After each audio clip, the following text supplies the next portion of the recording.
Luka for AD. The Mavericks and Lakers trade. The NFL comp to that, we already saw it, and it was when Matthew Stafford was moved from the Detroit Lions to the Los Angeles Rams in favor of Jared Goff becoming the future face of the franchise for the Dallas Mavericks. Jared Goff for Matt Stafford, along with other picks and considerations, is the exact comp for Luka going to the Lakers. And if you can't see it, you're too enamored with brand names. You're too enamored with the packaging around these things, and you're not looking at the actual details of what just happened. Now, Jared Goff is 30 years old right now, right? So he's starting to kind of get, closer to over the hill. He's not like a spring chicken or anything. But remember, back when Goff was first traded for Stafford, he was 26, 27? He was still kind of had more to prove in the league. He had made it to a Super Bowl already. Does that sound familiar? It sure does. Luka Doncic. His number one achievement so far in the NBA has been making the NBA Finals, not winning one, not winning an MVP, making it to the big stage. Goff had did that same thing. The limitations of Goff is exactly why Sean McVay, big brain football guy, said, I can get really far with this guy. I could win a lot of regular season games with this guy. I can even make the Super Bowl with this guy, but I can't win the big one with this guy. That is why McVay and the Rams decided they needed to take a swing for the fences for a guy that could actually be get you over the hump, which Matt Stafford was. He came in and they instantly won a Super Bowl. That's what the Mavericks are telling you right here today. They're not saying that Luka Doncic can't be that guy. They're saying we can't get that out of Luka in our system. So they went and got a guy in Matt Stafford, which is AD, back end of their prime, still has the juice to be an effective player. He's like a top 3 defensive player when he's healthy and he's on Anthony Davis. Like, he's that level of impact, and you take that into the playoffs, and when you're trying to win a 7-game series and you need your team to be locked in, it's great to know that rim protection is not an issue. And that's what you get with Anthony Davis. The issue you had with Luka is he used to get picked on in the playoffs all the time. Similar to Jared Goff, the insufficiencies of that Rams team and the insufficiencies even of the Lions this past year, what do we point to? Jared Goff wasn't able to get them over the hump. He's not as much of a ceiling raiser. I'm not saying Luka is Jared Goff. I'm saying the comp to the starting quarterback, Jared Goff, and what they can execute in L.A., and the comp to what the Mavericks felt like they could do with Luka without the guidance of a guy like LeBron James, and the fact that it ends up being a win-win for both franchises. This is the perfect NFL comp to this blockbuster NBA trade. C-Cat, this is the most foolproof analogy I've ever had, and the more I talk about it, the more fortified I feel in it. Of trades that have happened, yeah, you got it. I mean, we can theorize and say this would be as if X team traded X guy for X star. Yeah. As far as things that have happened in modern history, yeah, that's pretty much it. That's the closest you can get. It would only be better if Jared Goff was a little bit better at what he did to reach the level of Luka does at what he does. And the funny thing, Jared Goff was a number 1 overall pick. Jared Goff has made multiple championship games.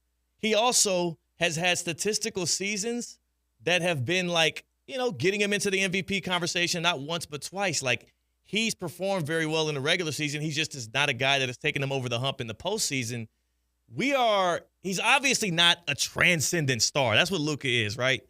Generational type product. He's not that, but production-wise in their leagues, first 6-7 seasons in, very comparable resumes.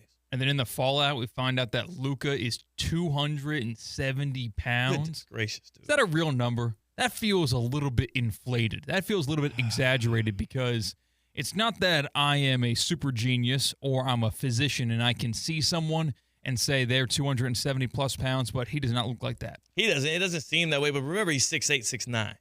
So even the way a 6'8", 6'9" guy carries his weight can look a little bit more conniving. It can skim past you. But no, I think 270 might be accurate. And you're talking about that number. That number pales in comparison to the actual number that is most concerning for Luka and for the Luka estate. $160 million. That's how much he's forfeiting by not staying with the Mavericks and signing a supermax contract in the NBA. I'm not getting into the minutia of the details of the CBA the NBA has set up, but He is not able to attain a supermax contract. The difference between the extension he can sign with the Lakers versus the one he would be able to sign with the Mavericks if he stayed put with his team is $160 million. C-Cat, last night I was at dinner with this new couple to the area. We were talking. We start talking about the trade, naturally, me and the guy, and he's like, yo, you know, I'm good friends with Luka Doncic's agent. And I'm like, oh, I'm thinking, my silly brain, I'm like, oh, that's great. So, you know, now you're getting Luka from Dallas to L.A. He's likely going to be able to chase championships. I'm like, this dude must be like on an all-time high. He's like, nah, the guy can't sleep right now. I'm like, what you mean? I said, oh, damn it. That private school that he got for his daughter. Oh. It's going to pay for that now. You are kidding me. Because if you're Luka's agent, there is no scenario in which you don't think you're getting that supermax contract. That deal was going to be so easy to negotiate. You walk in the door, you say, hey, Luka's here. You ready for him to sign? The Mavericks will say, yeah, of course. He put pen to paper. We're done. There's nothing to negotiate. Full supermax for the full amount of years, and you likely might even get a player option on the back end of it because he's that damn good of a star. That agent had to already be counting them chickens before they hatched, and to lose out on $160 million, whatever percentage an agent is getting on that, plus you're going from Texas, no state income tax, to L.A., the biggest tax. You don't get taxed more than anywhere in the world than L.A. Whew, I do feel bad. That's the one big negative in all of this. It's a win-win for the franchises. It is a lose for the pockets of Luka Doncic and the people that benefit from that. Hey, you know what? I don't know how this stuff works. Taxes are taxes. Maybe some of that money is going to go to the L.A. Fire Department to fight those fires. There you go. You're right. You know what? It's a win-win. How about that? The money was getting spent by the Lakers either way. It's not like it changes how much tax is going in. Yeah, Luka's contract over there is not changing the game for them. Now Luka and Luka's agent can sleep well at night, knowing that, okay, if I'm not getting the money, at least 5% of that money is going to the firefighters.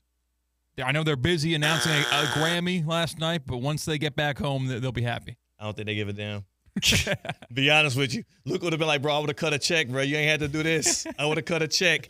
What is your NFL comp to this blockbuster NBA trade? Luka Doncic to the Lakers for Anthony Davis, plus other stuff. We're not talking about that. Who gives a damn about all the other pieces? What's your NFL comp for the blockbuster NBA trade that has stolen the headlines on the Monday of Super Bowl week? We're talking basketball? The hell is this? Jerry Jones has got to do something about this. Well, you know, Myles Garrett tried to do something about it this morning, but I fought it off. We'll get to Myles Garrett. I know what it is. I see Jalen in the YouTube chat talking about Mike Finley snatching the beer. My guy Devontae talking about if they traded Wemby for KD. I mean, nothing seems impossible anymore when you see Luka get traded in the middle of the night. I will say